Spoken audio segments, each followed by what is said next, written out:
Bienvenue les amis à cette nouvelle session de cours où nous allons rapidement présenter l'indicateur Ichimoku Kinkoyo. Alors, l'indicateur Ichimoku Kinkoyo est un indicateur qui a été développé au Japon par le journaliste japonais Goichi Ozada. L'indicateur Ichimoku Kinkoyo appartient à la famille des indicateurs de tendance. À ce jour, l'indicateur Ichimoku Kinkoyo fait partie des indicateurs de tendance les plus complets qui existent sur les marchés financiers pour l'analyse technique. Et c'est vraiment un indicateur qui est utilisé par les grands traders dans des salles de marché afin de pouvoir prendre les grands mouvements de marché, de pouvoir trader dans les ranges et de pouvoir vraiment faire du profit. Alors, que veut dire Ichimoku Kinkoyo? Le mot Ichimoku veut dire d'un coup d'œil. Kinko veut dire équilibre et Yo veut dire courbe. Alors, l'indicateur Ichimoku Kinkoyo peut se traduire par l'équilibre d'une courbe en un coup d'œil. C'est pour ça on dit qu'avec l'indicateur Ichimoku Kinkoyo, lorsque vous mettez l'indicateur Ichimoku Kinkoyo sur le graphique, automatiquement avec un seul coup d'œil, vous savez dans quelle configuration vous êtes, vous savez comment est-ce que vous allez investir sur les marchés et vous savez quand est-ce que vous devez entrer en position pour vraiment faire du profit sur les marchés. Donc, pour être un indicateur si complet, l'indicateur Ichimoku Kinkoyo se base sur 3 horizons de temps représentés par les paramètres suivants. Nous avons 9 périodes pour la période court terme, nous avons 12 périodes pour l'analyse à l'horizon moyen terme et nous avons 52 périodes pour l'analyse à l'horizon long terme. Pour ces 3 différentes variables temporelles, l'auteur de l'indicateur, c'est-à-dire Goichi Ozada, conseille de choisir respectivement les durées de 9 jours, 26 jours et 52 jours. À l'origine, donc à la création de l'indicateur Ichimoku Kinkoyo, ces paramètres, donc 9 jours, 26 jours, 52 jours, correspondaient au nombre de jours d'ouverture du marché japonais. Lors de la création de cet indicateur, il y avait 6 jours de trading dans une semaine. Donc 9 jours correspondaient à une semaine et demie. 26 jours correspondaient au mois boursier japonais et 52 jours correspondaient donc à 2 mois boursiers. Mais aujourd'hui, les places financières sont ouvertes 5 jours par semaine. Pour donc s'adapter, on peut choisir les périodes de 7 jours, 22 jours et 42 jours. 7 jours va donc faire une semaine et demie, 22 jours fera donc un mois et 44 jours fera 2 mois boursiers. Toutefois, les paramètres standards sont largement utilisés par les traders du monde entier et peuvent être conservés tels quels. Et c'est donc ce que nous allons faire. Nous allons conserver vraiment les paramètres standards de 9 jours, 26 jours et 52 jours. Nous n'allons pas réadapter ça. Parce que si on réadapte ça, on ne verra pas ce que tous les autres traders voient, ce que 80% des traders voient. Parce que 80% des traders ne réajustent pas en fait les paramètres. Mais si nous, à notre niveau, on réajuste notre paramètre, on ne verra pas ce que les autres voient et on va prendre des positions qui vont vraiment aller contre nous. Donc, à notre niveau ici, nous allons laisser les paramètres sur du 9 périodes, 26 périodes et 52 périodes. Alors, une fois tout cela dit, nous allons maintenant en fait commencer par voir les différentes composantes de notre indicateur Ichimoku Kinkoyo qui est un indicateur complet. Rendez-vous donc à la session prochaine pour commencer.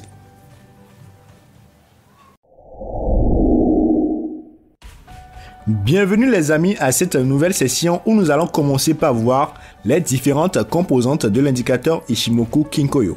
Alors, la première composante que nous allons voir est la Tenkan-sen. La Tenkan-sen ou la TS. La Tenkan-sen, en fait, désigne le prix moyen entre les extrêmes atteints sur l'intervalle de temps à court terme, donc sur 9 périodes. Quand je dis prix moyen, cela voudrait dire quoi? Sur les 9 périodes, c'est-à-dire les 9 dernières bougies, on va prendre le plus haut plus le plus bas qu'on va diviser par 2. D'où la formule de la Tenkan-sen à ce niveau-ci. Donc, Tenkan-sen égale plus haut des 9 périodes plus plus bas des 9 périodes divisé par 2. La Tenkan-sen, en fait, c'est cette ligne-là que vous voyez là. Sur notre graphique, ce sera la ligne rouge. La ligne rouge de notre indicateur TDI. Donc, c'est cette ligne, en fait, qui représente la Tenkan-sen et qui est le prix moyen des extrêmes atteints sur les 9 dernières périodes. Alors, comment est-ce qu'on pourrait interpréter la Tenkan-sen? Premièrement, en fait, la Tenkan-sen, c'est-à-dire la TS, joue un rôle de support ou de résistance pour le prix. Lorsque nous sommes dans une tendance haussière, La Tenkan-sen en fait représente 50% de retracement de Fibonacci depuis le plus haut atteint sur les 9 dernières périodes. Donc lorsque nous sommes dans une tendance haussière, on utilisa les retracements de Fibonacci et lorsqu'on va placer les retracements de Fibonacci, on va remarquer que les 50% de notre retracement de Fibonacci va passer exactement sur notre Tenkan-sen. Dans une tendance baissière, la Tenkan-sen représente 50% des retracements de Fibonacci depuis le plus bas formé sur les 9 dernières périodes. Et là, il s'agit bien d'une résistance. Parce que lorsqu'on est dans une tendance baissière, la Tenkan-sen va se retrouver au-dessus du prix. Et lorsqu'on est dans une tendance haussière, la Tenkan-sen va se retrouver en dessous du prix.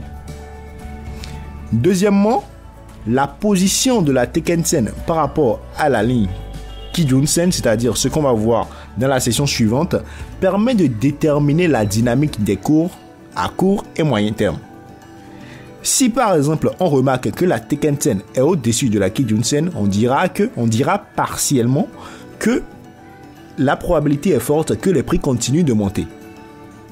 Et si la Tenkan-sen se retrouve en dessous de la Kijun-sen, on dira partiellement, en attendant bien confirmation, que la probabilité est forte que les cours continuent de baisser. Nous allons maintenant passer sur le graphique pour que je vous montre rapidement sur à quoi ressemble la Tenkan-sen, comment est-ce qu'elle représente en fait les 50% de retracement de Fibonacci et comment avec la Kijun-sen, lorsqu'elle se retrouve au-dessus de la Kijun-sen, on dira qu'on pourrait monter et lorsqu'elle se retrouve en dessous de la Kijun-sen, on dira qu'on pourrait baisser. Passons donc à nos graphiques. Nous voilà donc sur notre plateforme de trading MetaTrader 4 du broker INSEM. Alors, je vais vous montrer ce à quoi ressemble la Tenkan-sen et après, nous allons ensemble voir comment est-ce que la Tenkan-sen en fait réagit avec le prix et comment est-ce qu'on pourrait utiliser la Tenkan-sen pour pouvoir anticiper certains mouvements de prix. Je vais donc commencer par ajouter la Tenkan-sen à mon graphique. Donc, pour faire cela, je fais insertion, indicateur, trend et je viens au niveau de Ichimoku Kinkoyo. Et lorsque je viens au niveau de Ichimoku Kinkoyo, pour ajouter tout l'indicateur Ichimoku Kinkoyo, il suffit de cliquer sur OK. Et là, on a l'indicateur qui est ajouté au graphique. C'est bon? Donc maintenant, moi, je vais juste afficher la Tenkan-sen sur mon graphique. Pour faire cela, je viens juste sur l'indicateur. Je fais un clic droit, je fais propriété de l'indicateur. Et au niveau, en fait, des autres composantes de l'indicateur, je vais faire None. Donc, je vais les cacher, en fait, pour que ce ne soit que la Tenkan-sen qui soit affichée sur mon graphique. Et voilà, donc j'ai ma Tenkan-sen qui est affichée sur mon graphique. Donc, je vais zoomer un peu. Voilà ma Tenkan-sen qui est affichée sur mon graphique. Alors, parfois, en fait, lorsque le prix est éloigné de la Tenkan-sen, lorsque le marché évolue, comme ce qu'on a eu ici par exemple, et on part complètement en haut, alors que la Tenkan-sen se retrouve à ce niveau-ci, cette Tenkan-sen là, elle a tendance à appeler le prix vers elle. Donc la Tenkan-sen en fait appelle le prix vers elle.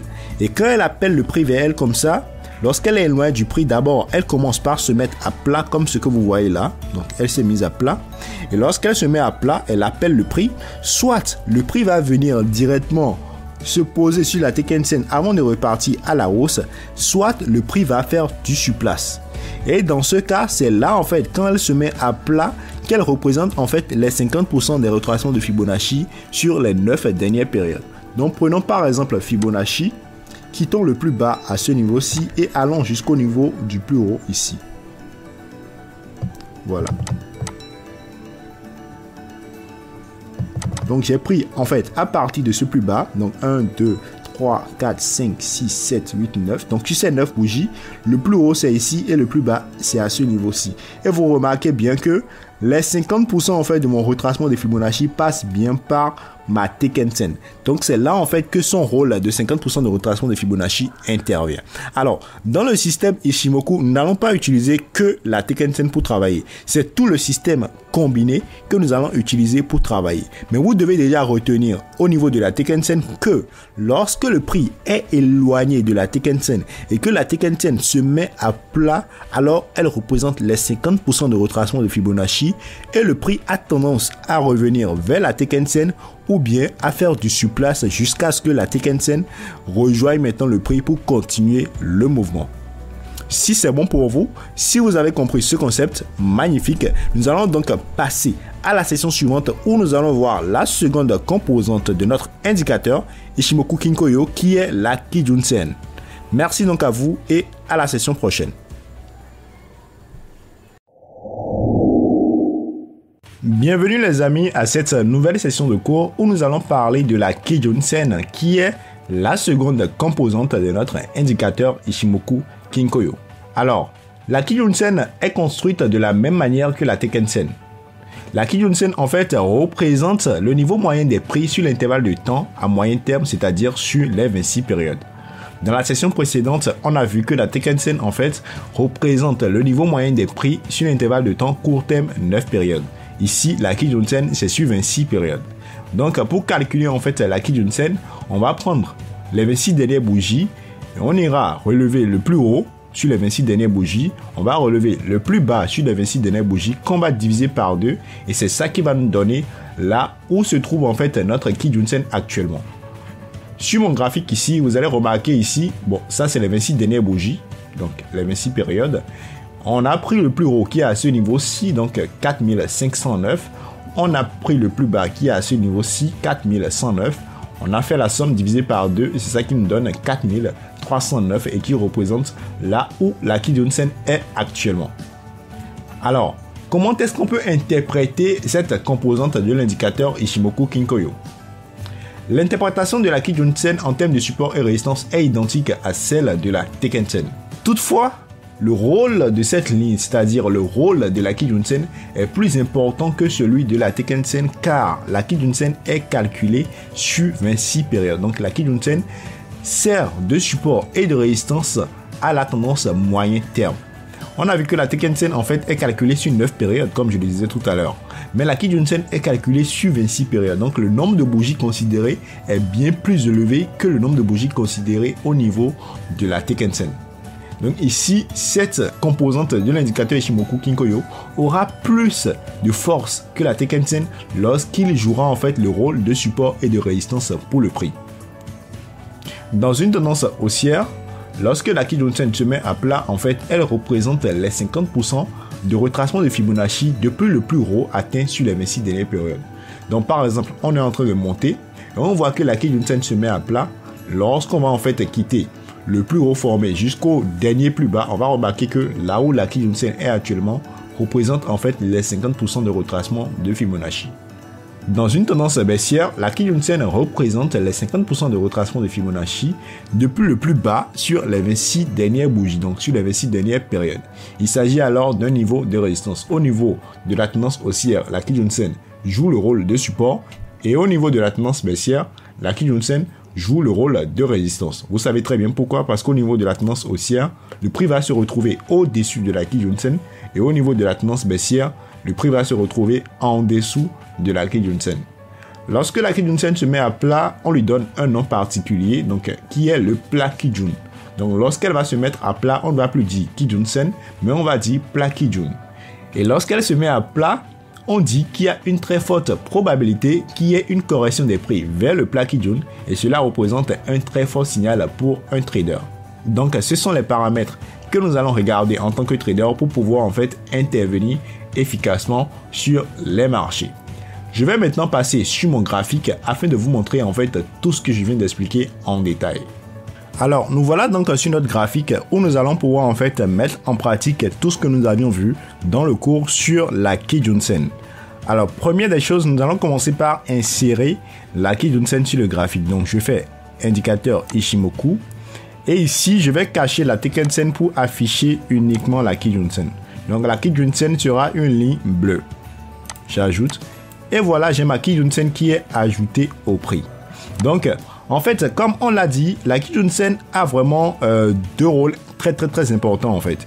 Le premier rôle, c'est le rôle de support et de résistance pour le prix. Donc quand on est dans une phase haussière, lorsque la Kijun-sen va se mettre à plat, elle va servir de support pour le prix. Et lorsqu'on sera dans une phase baissière, lorsque la Kijun-sen va se mettre à plat, elle va jouer le rôle de résistance pour le prix. Donc actuellement, on est dans une phase haussière. Et qu'est-ce qu'on remarque? On remarque ici que la Kijun-sen s'est mise à plat. Et elle s'est mise à plat, on a vu que le prix est venu bondir sur la Kijun-sen pour repartir à la hausse. Donc ici, on voit vraiment que la Kijun-sen a joué son rôle de support pour le prix. Parce que le prix est revenu bondir sur la Kijun-sen pour mieux partir à la hausse. Alors, le premier rôle est assuré. Le second rôle, c'est le rôle de retracement des Fibonacci. Vous savez bien que lorsque la Kijun-sen se met à plat comme ceci, elle représente les 50% de retracement de Fibonacci. Et pour déterminer les 50% de retracement de Fibonacci, il suffit en fait de prendre votre outil Fibonacci ici. Vous prenez l'outil, vous quittez ce niveau-ci, donc le dernier creux formé jusqu'au sommet formé. Donc on va sur ce sommet là. Et voilà, on remarque très bien que les 50% de retracement de Fibonacci correspondent également à notre plat Kijun. Donc quand la Kijun s'est mise à plat, on l'appelle plat Kijun. Donc le premier rôle, c'est le rôle de support et de résistance. Et le second rôle, c'est le rôle de retracement de Fibonacci. Le prix était encore ici quand la Kijun s'est mise à plat. Mais qu'est-ce qu'on a remarqué? Le prix est revenu tester la Kijun pour mieux partir à la hausse. Donc la Kijun joue un rôle vraiment très important dans le système Ichimoku Kinkoyo. Vous allez bien remarquer avec moi que lorsque le prix passe en dessous de la Kijun-sen, on y reste pendant un bon moment. Lorsqu'on passe au-dessus, ici on est passé au-dessus violemment, on est reparti en dessous. Mais très souvent, lorsqu'on passe au-dessus, on y reste pendant un bon moment. Et lorsqu'on passe en dessous, on y reste également pendant un bon moment. Nous allons utiliser en fait la Kijun-sen combinée avec toutes les autres composantes pour pouvoir trader avec l'indicateur Ichimoku Kinkoyo. Si vous avez compris comment fonctionne la Kijun-sen, c'est vraiment super. Nous allons passer à la session suivante où nous allons voir la troisième composante de notre indicateur qui est le Chikou. Merci donc à vous et rendez-vous à la session prochaine.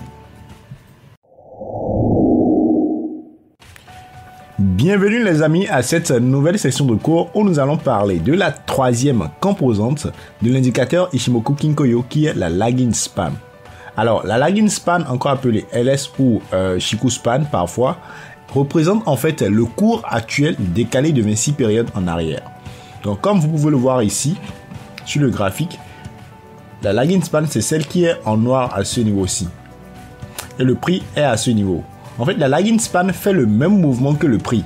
Seulement que la lagging span, elle est décalée de 26 périodes à l'arrière. Donc, si le prix est ici, on va compter 26 bougies pour voir là où la lagging span est actuellement. Dans le système Ichimoku, cette droite, encore appelée lagging span, représente la mémoire du marché. Ainsi, elle permet en un seul coup d'œil de situer les prix d'aujourd'hui dans un passé récent et donc de rappeler à l'utilisateur les niveaux de prix qui ont été importants. Alors, une fois que tout ceci est dit, je vais rapidement passer sur la plateforme de trading MetaTrader 4 pour vous montrer ce à quoi ressemble la lagging span et en quoi on dit que la lagging span en fait est le prix retardé de 26 périodes. Passons donc sur nos graphiques. Alors, nous voilà donc sur notre graphique. Je vais commencer par insérer l'indicateur Ichimoku Kinkoyo. Donc là, on veut juste en fait afficher la lagging span qui est encore Chikou span. Donc là, je vais cacher la Kijun et la lagging span, je vais la mettre en noir. Et je clique sur OK. Et voilà, on a notre lagging span qui est ajouté au graphique. Comme vous pouvez le voir, en fait, la lagging span, elle fait le même mouvement que le prix. Et actuellement, le prix est à 1775. La lagging span également est à ce niveau-là. Bon. Ici, nous sommes sur les graphiques en chandelier japonais et ça paraît un peu bizarre parce qu'on voit les mèches. Donc, on ne voit pas directement que la lagging span fait le même mouvement que le prix.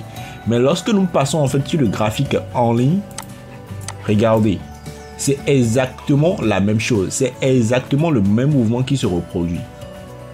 Vous voyez, la lagging span est ici, en noir et c'est le prix qui est en vert ici. Et les deux sont au même niveau. Alors, à quoi la lagging span va vraiment nous servir? La lagging span va nous permettre en fait de rapidement déterminer les zones de support ou de résistance avec les sommets comme ça. Donc on peut tracer. Donc ça c'est une zone de résistance. On peut tracer en fait ce creux qui a été formé, voilà, qui est un niveau de support pour le prix. Donc le prix peut revenir en fait ici, rebondir encore une fois et bien d'autres. Également, la lagging span en fait va jouer un rôle très important pour la confirmation des différentes tendances dans le système Ichimoku. On verra ça tout à l'heure lorsqu'on va passer en fait à la session sur les différentes tendances. Si vous avez compris cette notion, si vous avez compris maintenant ce qu'est la lagging span ou Chikou span, alors nous allons maintenant passer à la session suivante où nous allons voir en fait les composantes du nuage Ichimoku, encore appelé le Kumo. Bienvenue les amis à cette nouvelle session de cours où nous allons voir maintenant le nuage Ichimoku, encore appelé le Kumo. Alors, je peux déjà vous dire en fait que le nuage Ichimoku est formé de deux lignes. On a la synchrospan A, c'est-à-dire SSA, et on a la synchrospan B qui est SSB. Et c'est l'ensemble de ces deux lignes-là en fait qui forment notre nuage qu'on appelle encore le Kumo. Le nuage ou Kumo est un élément très essentiel dans l'indicateur Ichimoku Kinkoyo. Car ce nuage en fait nous permet de faire une analyse complète de la tendance majeure des cours. Donc directement lorsqu'on met l'indicateur sur le graphique, grâce au nuage, on sait directement dans quelle tendance on est. Si on est en tendance haussière, si on est en tendance baissière ou si on est en train de faire un range. Le nuage Ichimoku nous permet de valider les signaux basés sur les autres lignes de l'indicateur.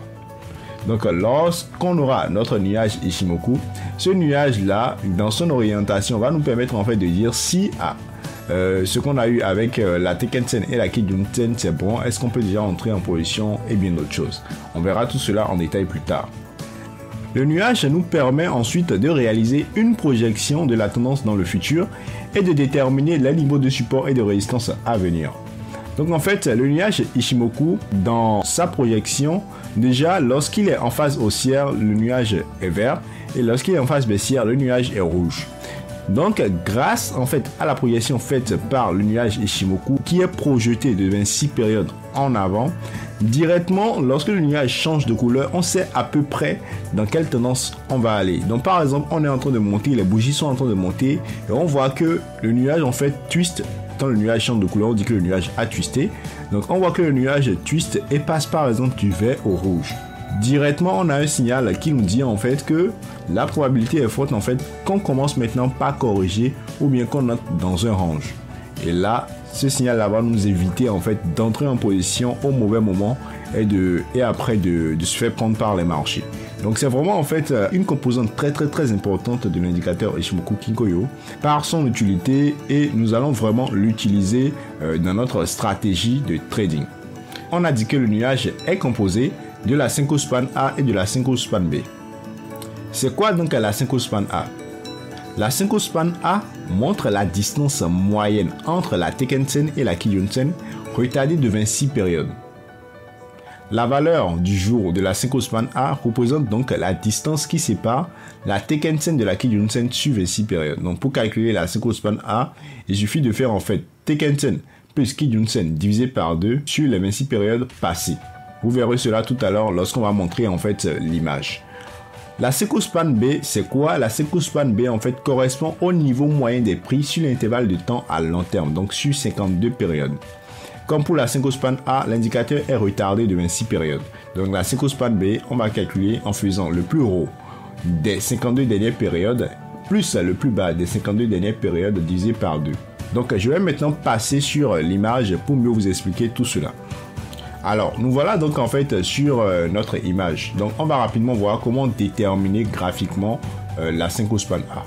Donc, on a dit qu'en fait, la synchrospan A, en fait, c'est la moyenne entre la Tenkan-sen et la Kijun-sen retardée de 26 périodes. Donc, lorsqu'on est ici actuellement, donc le nuage est ici actuellement, la synchrospan A, c'est la ligne bleue que vous voyez là. Parfois, ce sera une ligne verte. Et la synchrospan B, c'est la ligne rouge. Donc, généralement, la synchrospan B est toujours en rouge. Donc, si on veut déterminer le point auquel correspond la synchrospan A actuellement, on va voir là où la Tenkan-sen est actuellement, on prend le prix, on additionne au prix de là où la Kijun-sen est actuellement, on divise par 2 et c'est ça qui va nous représenter le prix actuel de la SSA, de la synchrospan A. Donc, comme vous pouvez le voir ici, on a pris la Tenkan-sen ici, c'était à 50,45. On a pris la Kijun-sen, c'était à 47,13. On a additionné, on a divisé par 2, ce qui a donné 49,09 et qui représente en fait là où la synchrospan A est actuellement. Voyons également comment calculer la synchrospan B graphiquement. Alors, on a dit que la synchrospan B est la moyenne entre le plus haut et le plus bas sur les 52 dernières bougies retardées de 26 périodes. Pourquoi à chaque fois on dit retardé de 26 périodes? Parce qu'on avait dit au départ que le nuage est projeté de 26 périodes à l'avant. Donc pour calculer la Senkou Span A, il faudrait retarder cela de 26 périodes pour revenir là où le prix est actuellement. Donc ici, nous allons prendre, pour calculer notre Senkou Span B, on va prendre le plus haut qui est à ce niveau-ci. Donc ici, le nombre de bougies, c'est 52 bougies qui représentent en fait les 52 dernières périodes sur les bougies. Donc on prend le plus haut qui est à 51,95 plus le plus bas. Le plus bas, c'est la mèche ici qui est à 43,24. On fait la somme, on divise par 2 et c'est ça qui va nous représenter en fait là où notre Senkou Span B est actuellement. Donc la somme divisée par 2, c'est égal à 47,93 et c'est là où en fait notre Senkou Span B est actuellement. Alors, voyons maintenant beaucoup plus en détail le nuage. On avait dit tout à l'heure que en fait l'ensemble de la SSA plus la SSB forme le nuage qui est le Kumo. Le nuage est considéré comme haussier lorsque la SSA est au-dessus de la SSB. Donc on dit que le nuage est haussier lorsque la ligne de la SSA se situe au-dessus de la SSB. Et on dit que le nuage est baissier lorsque la ligne de la SSA se retrouve en dessous de la SSB. Comme je vous l'ai dit, en fait, la SSA, c'est ça qui est en bleu ici, parfois vous l'aurez en vert. Et la SSB, c'est ça qui est en rouge. Donc quand la SSA va se retrouver au-dessus de la SSB, vous allez voir que le nuage va changer de couleur et va être du vert. Et lorsque la SSA va aller en dessous de la SSB, le nuage va changer de couleur et ce sera du rouge. Donc quand le nuage est vert, on dit que on est haussier et quand le nuage est rouge, on dit qu'on est baissier. Mais là, lorsqu'on dit qu'on est haussier, cela ne veut pas dire en fait que la tendance est déjà haussière. Non. La tendance n'est pas encore haussière. Le nuage peut être haussier sans que la tendance ne soit haussière.